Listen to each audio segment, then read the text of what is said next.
Hey everybody, Corey Taylor here, and today on Maniacs, I am answering some of your amazing questions.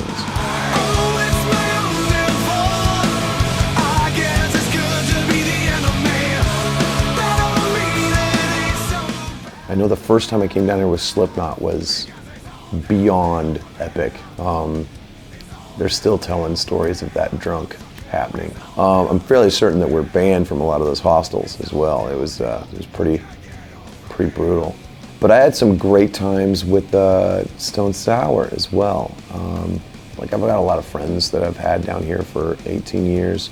It's just one of my favorite countries to come to. It depends on the song. Sometimes it'll come from lyrics and a melody in my head and I just kind of write the music around it. Sometimes I'll just be sitting and I'll just come up with a riff and just kind of work it out from there. Sometimes it can come from just being in a room and jamming while you're waiting to rehearse, and there's no wrong way to do it. That was Roy's idea, and it was we've had that idea for 7 years, man. Like going all the way back to the Audio Secrecy tour cycle. Roy came up with this fantastic idea of having wacky inflatable tube men in the audience, like in just the sea of them, and it's so ridiculously awesome. To this day, it's one of my favorite videos we've ever done, and it's just, I'm so glad we got to do it. The House of Golden Bones albums, the project itself was so large and so grand. It took so much time to put everything together and make sure all the little pieces were in the place. I realized I didn't want to do that again, just for the fact that we'd already done it. When you do something like that, you run the risk of suffering in comparison by trying to repeat yourself.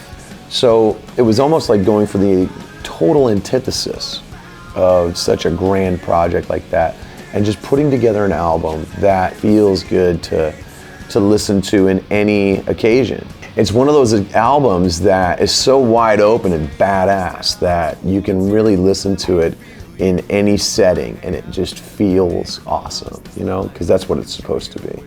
I'm hoping that at some point we get to play all of them live, man, because there's so many good ones on there. Obviously Type A.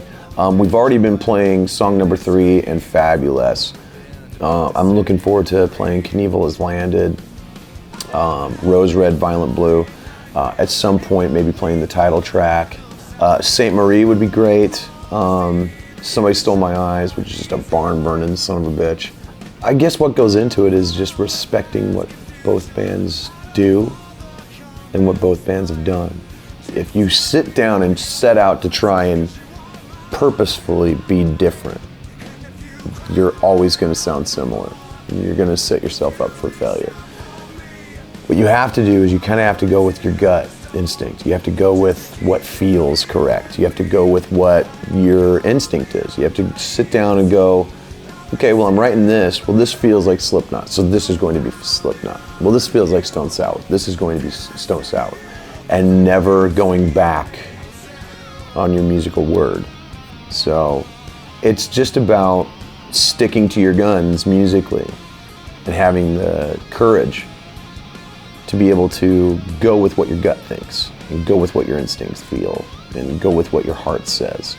That will keep you from repeating yourself. It will also reestablish the reasons why you do 2 bands in the first place, which is to do 2 separate types of music.